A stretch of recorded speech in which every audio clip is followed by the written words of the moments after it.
السلام علیکم، شرائع دستور سے میں ہوں عبدالقیم صدیقی اور آپ ہیں AQS کے ساتھ. میرے ساتھ ہیں حمزہ سرور لائر ہیں. باقی ان سے ہی پوچھتے ہیں. اور ان کو آج ہم نے اس لیے بلایا کہ ظاہر ہے ایک پریکٹس اینڈ پروسیجر ایکٹ جو ہے اس کو دیکھنے کا ایک جرنلسٹک ویو پوائنٹ ہے اور ایک لیگل پوائنٹ آف ویو ہے کہ کیسے یہ آیا قانون بچ پائے گا نہیں بچ پائے گا. اگر بچ پائے گا تو وہ کن قانونی بنیادوں پر، اور اب تک کی جو 2 ہیئرنگز ہوئی ہیں اس کے اندر جو جج صاحبان کے مختلف سوالات ہیں ان کے بعد جو ہے وہ یہ کس طرف جاتا ہوا کیس لگتا ہے. تو حمزہ صاحب سے ہی پوچھتے ہیں. حمزہ صاحب welcome to AQS live. Thank you. Hamza صاحب پہلے تو یہ بتائیں نا کہ آپ نے قانون کی تعلیم حاصل کہاں سے کی؟ میں نے جی اپنا بیچلرز کیا انگلینڈ سے. ہاں ہاں. اور پھر اس کے بعد فردر ماسٹرز کرنے کے لیے میں دوبارہ انگلینڈ گیا. 2 دفعہ مجھے موقع ملا جانے کا. تو آئی ایم ڈبل ماسٹرز. اچھا LLM کیا ہوا آپ نے؟ جی میں نے LLM کیا ہوا ہے. ہاں ہاں. کس چیز میں؟ میں نے جی کیا ہوا ہے کرمنل لاء میں اور انٹرنیشنل کمرشل لاء میں. International commercial law. جی تو یہ کانسٹیٹیوشنل لاء تو بالکل ایک ڈفرینٹ فیلڈ نہیں ہے؟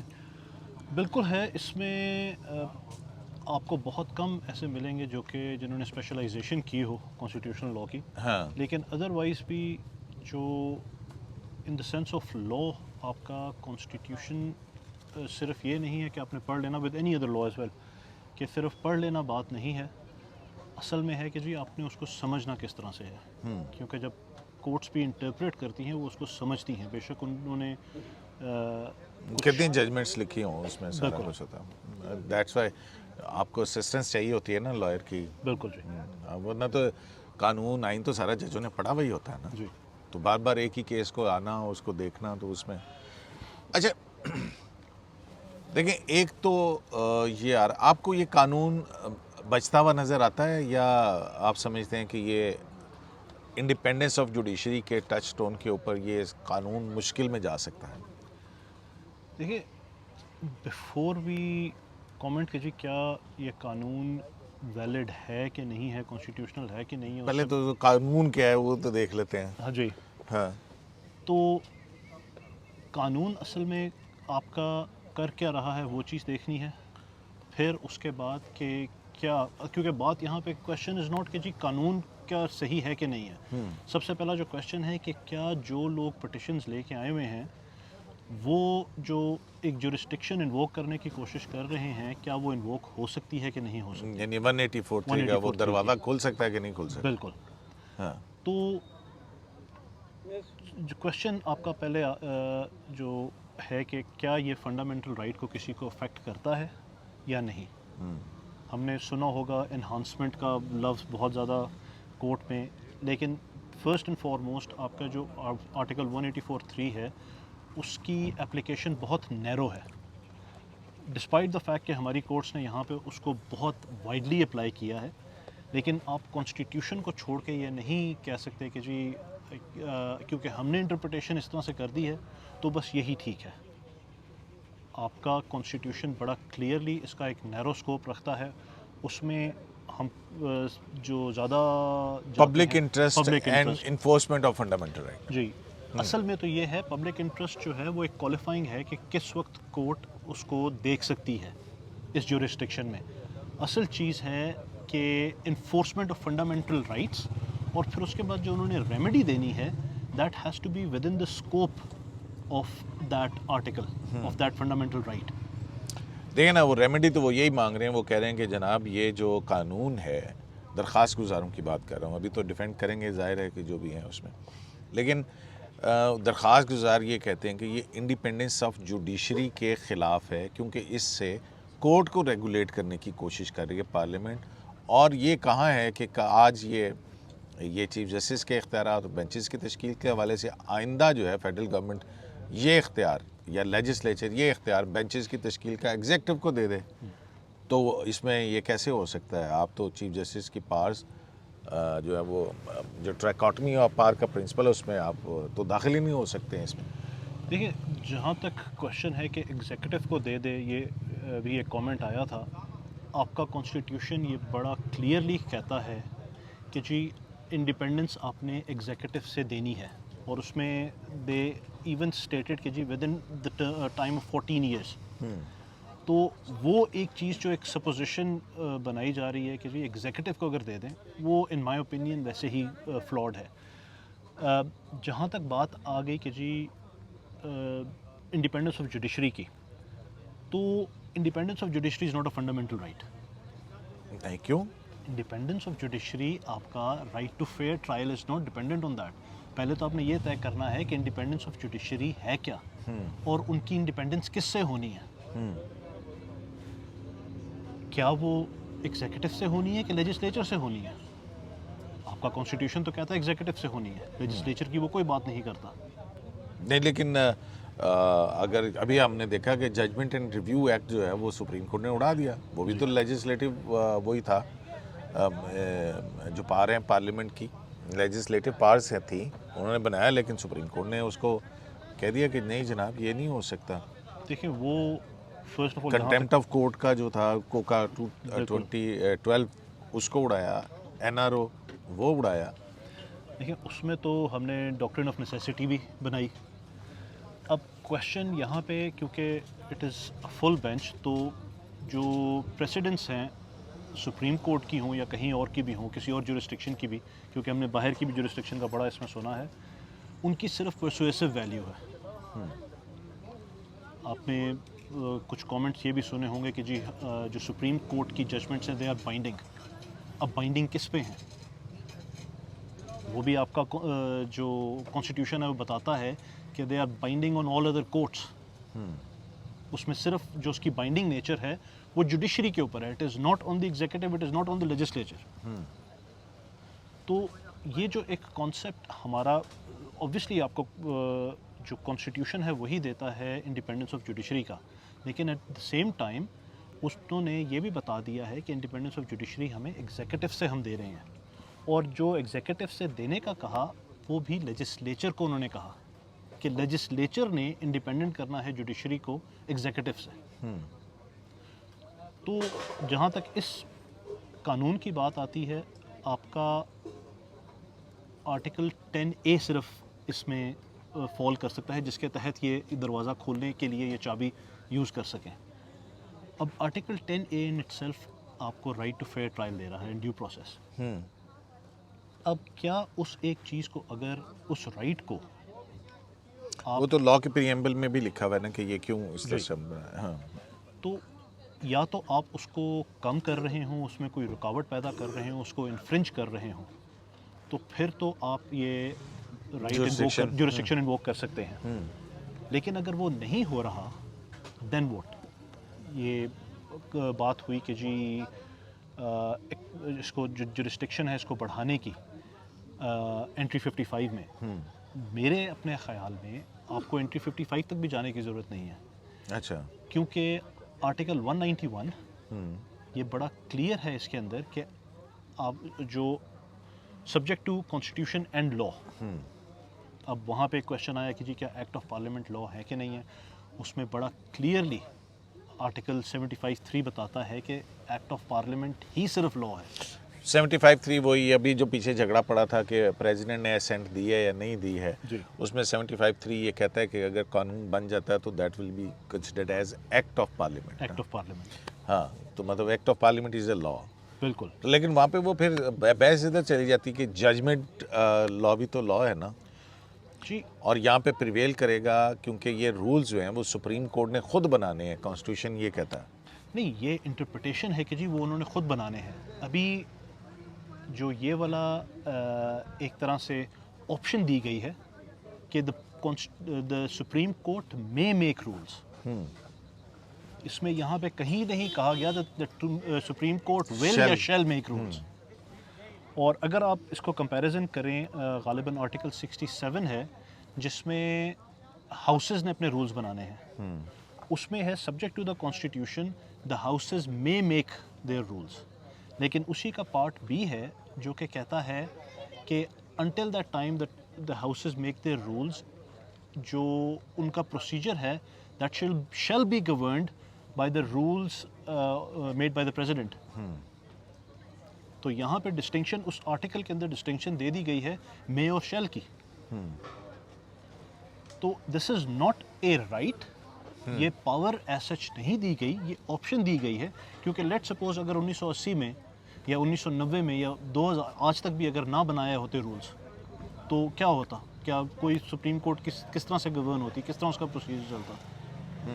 اچھا یہ ہم اس کو ذرا اور سمجھنے کے لیے، ظاہر آپ تو وکیل ہیں، آپ تو جج صاحبان کا وہ نہیں کریں گے، مطلب آپ کو کیا لگتا ہے کہ جسٹس اعجاز الاحسن، جسٹس منیب اختر، جسٹس عائشہ ملک کا جو لائن آف کوسچنز ہے اس کی بنیاد پہ کیا ہو سکتا ہے اور کیا نہیں ہو سکتا؟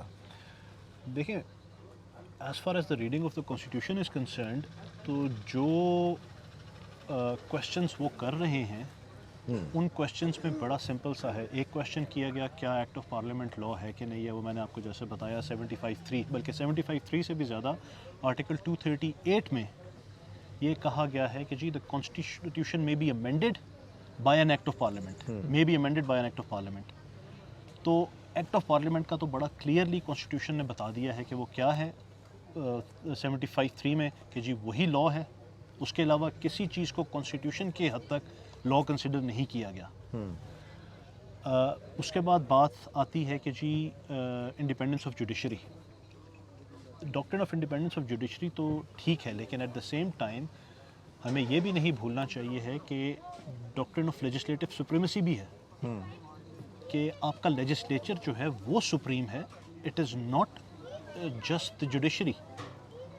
جو کانسٹیٹیوشن ہے that is supreme law no doubt, لیکن وہ سپریم لا بنایا کس نے؟ اسی لیجسلیچر نے. جو یہ قانون بنایا یہ کس نے بنایا؟ اسی لیجسلیچر نے جس نے کانسٹیٹیوشن بنایا.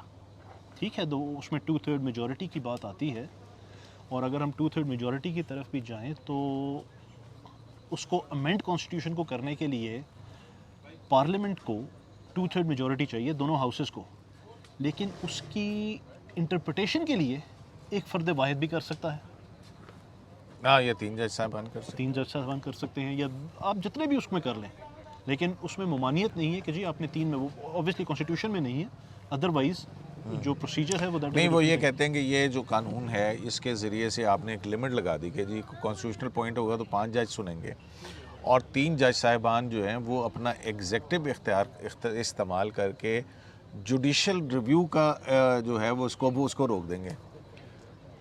دیکھیں ایگزیکٹو اختیار تو پہلے تو اس کو ڈیفائن کرنا پڑے گا کورٹ کو کہ ایگزیکٹو اختیار کیا ہے، اور کیا وہ ایگزیکٹو اختیار جس وقت چیف جسٹس فرد واحد کے پاس ہے ہاں، تو کیا وہ اس وقت ٹھیک ہے کہ وہ اگر اس کو روک دیں، اگر ایک چیز سنی ہی نہ جائے؟ اگر ایک پار چیف جسٹس کے پاس ہے تو درست ہے، اور 3 کے پاس اگر وہ ہے تو وہ غلط کیسے ہے؟ یہی ہے نا کہ آپ نے جس طرح سے میں نے مثال دی کہ کانسٹیٹیوشن امینڈ کرنے کے لیے 2/3 آپ کو میجورٹی چاہیے، لیکن اس کی انٹرپریٹیشن کے لیے نہیں. اسی طرح سے جہاں تک رولز کی بات ہے، ہم بے شک جتنا مرضی یہ کہتے رہیں کہ جی رولز جو ہیں وہ they are above law, constitution اس چیز کو سپورٹ نہیں کرتا.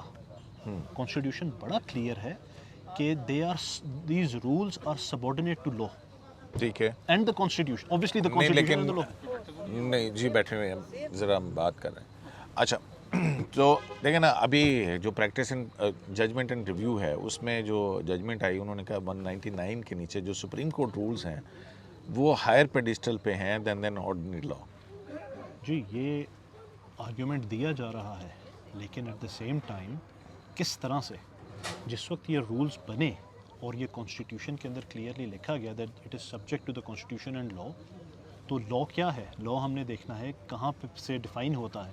وہ کانسٹیٹیوشن ڈیفائن کر رہا ہے، اور جہاں پہ یہ ایک اور طرح سے ایک ویو آیا کہ یہ لاز جو ہیں 1980 کے پہلے والے لاز جو ہیں وہ اپلائی کرتے تھے. اگر ایک لیجسلیچر کے پاس ایک لیجسلیٹو کمپیٹنسی تھی 1980 سے پہلے، وہ کیا صرف ان رولز کی فارمولیشن کے بعد ختم ہو جاتی ہے؟ اور اگر ختم ہو جاتی ہے تو وہ کہاں پہ کانسٹیٹیوشن میں لکھا ہے؟ صرف ایک ہم چیز کو ازیوم کر لیں اور ہم کہیں کہ نہیں جی ہم نے یہ پاور بے شک ہمیں دی گئی ہے کہ نہیں دی گئی، یہ ہم نے ایکسرسائز کرنی ہے، جو کہ آپ ہسٹری آپ کو بتاتی ہے کہ انڈر 184(3) یہ کنٹینیوسلی ہوتا رہا ہے. Independence of judiciary from executive تو مانگتے ہیں اور لیجسلیچر تو مانگتے ہیں, لیکن ایگزیکٹو کے اختیارات کے اندر جانے کی کوشش کرتے ہیں. تو وہ ایک طرح سے I mean for the lack of better word hypocrisy ہے یہ, اچھا, ان مائی اوپینین. تو مطلب آپ کو اس قانون کی کون کون سی شکیں بچتی ہوئی نظر آتی ہیں؟ مطلب جیسے کہ ایک تو ہے کہ چیف جسٹس کے بجائے یہ اختیار ججز کمیٹی آف ججز کو, اور کمیٹی آف ججز جو ہے 184(3) کے حوالے سے اگر کوئی درخواست آتی ہے تو اس کے اوپر پہلے اس کو اسکروٹنی کرے, اور پھر اس کے بعد جو ہے وہ اگر مناسب سمجھتی ہے تو کسی بینچ کو لگائے, ورنہ وہ کر سکتی ہے اپنا اس کو ختم بھی کر سکتی ہے کہ جی نہیں کھلتا یہ دروازہ, اور پھر اس کے بعد 5 ممبر بینچ ہی سنے ہیں اس کو.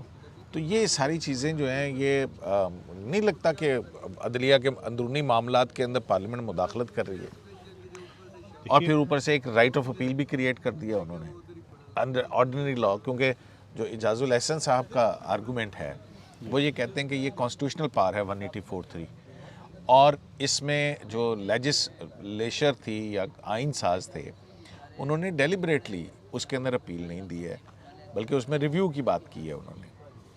تو یہ کانسٹیٹیوشن کے ذریعے ہی آپ اپیل جو ہے وہ اس کا حق دے سکتے ہیں, ٹھیک ہے, یا سبسٹینٹیو اپیل جو ہے وہ رائٹ آف اپیل جو ہے. ہم اس میں سب سے پہلے سیکشن 5 جو کہ رائٹ آف اپیل جو ایک دے رہا ہے ہم اس کو ڈسکس کر لیتے ہیں. جہاں تک بات ہے پاور آف ریویو کی, وہ آرٹیکل 184(3) میں نہیں دیا گیا. آرٹیکل 184(3) ایک جورسڈکشن ہے جو کہ آپ کی کورٹس انووک کر سکتی ہیں, اور وہ بھی صرف سپریم کورٹ انووک کر سکتی ہے. صحیح. اب ایک جورسڈکشن ہے جو کہ وہ انووک کر رہے ہیں جس جورسڈکشن میں کوئی ریمیڈی نہیں اویلیبل. آپ کی جو ممانعت ہے وہ ہے کہ آپ نہ جورسڈکشن کو چھیڑ سکتے ہیں نہ ختم کر سکتے ہیں, صحیح, لیکن آپ اس کو بڑھا سکتے ہیں. اور اسی کے ساتھ اگر ایک جو رائٹ آف اپیل ہے that is a right being provided for right to fair trial. جب رائٹ ٹو فیئر ٹرائل اگر بڑھ رہا ہے اور ایک رائٹ آف اپیل آ رہی ہے تو وہ کیسے متصادم ہو سکتا ہے آپ کے فنڈامنٹل رائٹس کے؟ لیکن اس سے پھر وہ یہ قانون جو ہے وہ پچھلے سارے 184(3) کے جو کیسز ہیں ان کا ایک دروازہ, ایک فلڈ گیٹ کھل جائے گا اس سے. وہ ایک ایشو ہے کہ ریٹروسپیکٹیو افیکٹ پارلیمنٹ نے کیا ہے. اگر وہ چیز ایمبریس کورٹ نہ کر سکے تو وہ اتنی سی چیز کو اسٹرائک ڈاؤن کر سکتے ہیں. جن کے ریویوز ہو چکے ہوئے ہیں, مثلا بالکل ریویو ڈسمس ہو چکے ہیں, جن کے ریویوز ڈسمس ہو چکے ہوئے ہیں. مثلا عمران خان کا جو صادق اور امین کا ریویو ڈسمس ہو چکا ہوا ہے, جہانگیر ترین کا تاحیات ناہلی کا ریویو ڈسمس ہو چکا ہے, نواز شریف کا جو پاناما ججمنٹ کے اندر ریویو تھا وہ ڈسمس ہو چکا ہوا ہے. لیکن جب یہ بات آئے گی سامنے تو وہ کہے گا نا کہ جناب میرے ساتھ تو آپ نے ناانصافی کر دی. لیکن اس میں تھوڑا سا ایک اور چیز آتی ہے کہ ہم جتنی بھی یہ کیسز ہیں ان کو بیرومیٹر سے دیکھتے ہیں پولیٹیکل کیسز کے. ہم ہر چیز کو کیا پولیٹیکل کیسز کے علاوہ کوئی ڈیسائیڈ نہیں ہوا, کیونکہ بات تو ہے فنڈامنٹل رائٹس کی. کیا وہ فنڈامنٹل رائٹس صرف پولیٹیشنز کے ہیں یا وہ سب لوگوں کے ہیں؟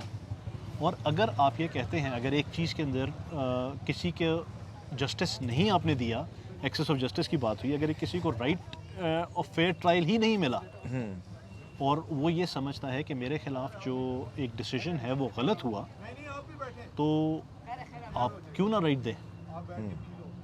نہیں, لیکن یہ سمپل لیجسلیشن سے یہ رائٹ آف اپیل کریٹ ہو سکتا ہے. بات تو یہ ہے نا کہ طریقہ کار جو ہے کیا اس طریقہ کار سے ہو سکتا ہے. بہت اچھی چیز ہے, سب کہتے ہیں قانون بہت اچھا ہے, لیکن اس کو بنانے کا طریقہ کار جو ہے نا وہ تھوڑا سا کوسچنیبل ہے. دیکھیں, یا تو ممانعت ہو کہ آپ سمپل لیجسلیشن سے نہیں کر سکتے آرڈنری لیجسلیشن کے ساتھ. ایسی ممانعت کوئی کانسٹیٹیوشن میں نہیں ہے, بلکہ کانسٹیٹیوشن میں آرٹیکل 8 میں بڑا کلیئرلی ہے کہ آپ انفرنج نہیں کر سکتے. جہاں پہ رکاوٹ دی گئی ہے وہ بڑا کلیئرلی بتا دیا گیا ہے آرٹیکل 8 میں کہ جی آپ یہ کام نہیں کر سکتے. اگر کانسٹیٹیوشن نے اور جو آپ کے میکرز آف دا کانسٹیٹیوشن تھے, اگر انہوں نے یہ چیز واضح کرنی ہوتی تو یہ ساتھ ہی اس آرٹیکل میں یہ کہہ دیتے کہ نہیں جی آپ نے اس چیز کو بڑھا بھی نہیں سکتے تھرو آرڈنری لیجسلیشن. صحیح. لیکن ایسا نہیں ہے. تو آپ کو اب بھی جو آپ نے بھی دیکھا ہوگا، ظاہر ہے میں نے بھی کئی مرتبہ جو ہے نا وہ ریکارڈنگ دیکھی ہے، میں تو جتنی دفعہ دیکھتا ہوں میں تو کنفیوز ہو جاتا ہوں۔ آپ کو کیا لگتا ہے کہ جو اب تک کی جو 2 ہیئرنگز ہوئی ہیں اس کے اندر کورٹ کا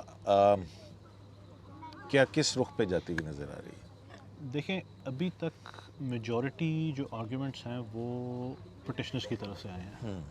ڈیفینس کی طرف سے صرف اے جی صاحب جو ہیں انہوں نے کچھ تھوڑی دیر آرگیومنٹس کیے، لیکن یہاں پہ کیونکہ جو جورسڈکشن ہے اس کے اندر اسسٹ کرنے کے لیے صرف آ رہے ہیں، اور یہ الٹیمیٹلی ڈیسائیڈ کرنا ہے سپریم کورٹ نے کہ کیا can they admit this petition or not under the original jurisdiction.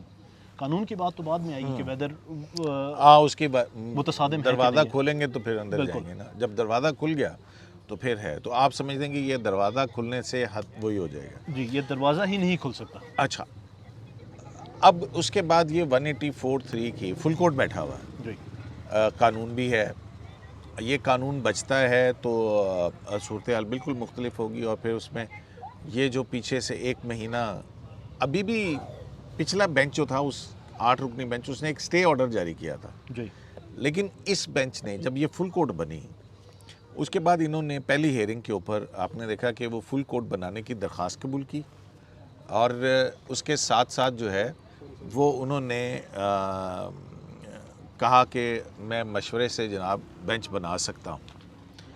تو اب اس وقت کیا وہ 8 رکنی بینچ کا سٹے برقرار ہے یا نہیں ہے؟ کیونکہ اس حوالے سے کوئی بڑے واضح طور کے اوپر نہیں کہا ہے، کیونکہ یہ فل کورٹ کا آرڈر ہے. فل کورٹ کا آرڈر آپ نے پڑھ لیا ہوگا جو پہلے آیا. دیکھیں جہاں تک بات ہے کہ رائٹ ٹو اپیل وغیرہ کی، وہ تو ابھی تک انووک نہیں ہوا. اس حد تو آپ کہہ سکتے ہیں کہ جی سٹے ہے، لیکن جو پروسیجرل چیز تھی کہ یہ 3 ایک کمیٹی نے 3 ججز سینئر موسٹ ججز کی کمیٹی نے کرنا انہوں نے ہے، بینچ بنانے شروع کر وہ دیا. انہوں نے کر دیا. ناؤ دا کویسچن از کیا آپ ایک جو سٹے سپریم کورٹ نے دیا ہے کیا وہ اپنے اوپر اپلائی کرتے ہیں کہ نہیں کرتے؟ Is that binding on them اور ناٹ؟ تو وہ اوبویسلی اس کا جواب ہمیں مل گیا ہے کہ وہ خود مل کے وہ طے انہوں نے کر لیا کہ ہم نے کس طرح سے تو بنانے ہیں. ٹیکنیکلی سٹے از ناٹ دیئر نا. ایز فار ایز اور پھر formation of benches is concerned 8 member bench کا آرڈر جو ہے وہ فل کورٹ پہ اپلائی کرتا نہیں کرتا. تو پھر کیا صورتحال بنی؟ اب ہم یہ دیکھ رہے ہیں کہ ٹیکنیکلی ایک کنفیوژن ہے کہ جو لوگ فائدہ اٹھا سکتے ہیں کہ 184(3) کے اندر جو متاثر ہوئے ہیں، کوئی بھی شخص جو قانون کہتا ہے، ہمیں نہیں پتا کہ ابھی تک اس کے تحت کوئی اپیل آئی ہے یا نہیں آئی ہے. بالکل ایسا ہی ہے.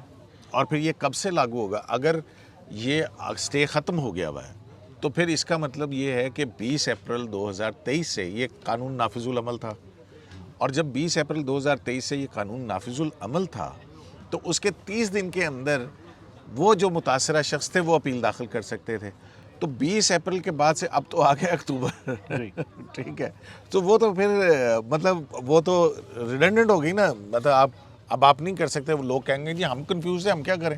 اس میں صدیقی صاحب یہ ہے کہ جس وقت اس کو سٹے کیا گیا، جیسے میں نے کہا کہ رائٹ ٹو اپیل، پہلی بات تو یہ ہے کہ لا سٹے ہو کیسے سکتا ہے، یہی بڑی بات ہے. وہ تو ابھی ایک طرح سے بحث آپ ایک کر سکتے ہیں، لیکن ایک سپریم کورٹ نے آرڈر کر دیا اور اب اس کو چیلنج کرنے کے لیے آپ واپس سپریم کورٹ میں ہی آئے ہوئے ہیں، تو انہوں نے ہی بتانا ہے کہ کیا ہو سکتا ہے کیا نہیں ہو سکتا. لیکن as far as right of appeal is concerned, آپ کا کیونکہ اس وقت سٹے کر دیا گیا تھا تو پوزیشن یہ ہے کہ جی وہ خلا میں معلق ہو گیا. اچھا اب وہ نہیں، اب فل کورٹ کی 18 ستمبر کو ہوئی، جی ٹھیک ہے نا. اب ہم ٹیکنیکلی یہ سمجھ رہے ہیں کہ وہ سٹے آرڈر نہیں رہا ہے، میری understanding as far as composition of benches is concerned. لیکن اپیل کے اوپر ہے ابھی بھی. اپیل کے اوپر یہ کیسے ہو سکتا ہے؟ ٹیکنیکلی ہے کیونکہ ابھی تک اس چیز کے اوپر انہوں نے ڈیسائیڈ نہیں کیا. یہی کچھ ایشوز ہیں جو کہ سامنے آ رہے ہیں کہ جس وقت انہوں نے یہ کہا کہ ہم آپس میں کنسلٹ آپ کر دیکھیں کے، نا 18 اکتوبر کے بعد سے 18 ستمبر کے بعد سے آج ہوگی 5 یا کتنے اکتوبر ہو گئی جی، 7 اکتوبر ہو گئی، 7 8 اور 9 کو پھر دوبارہ لگے گا. تو مطلب 20-25 دن یہ کیسے پھر اس کو وہ ہوگا؟ نہیں دیکھیں اس میں بھی کیونکہ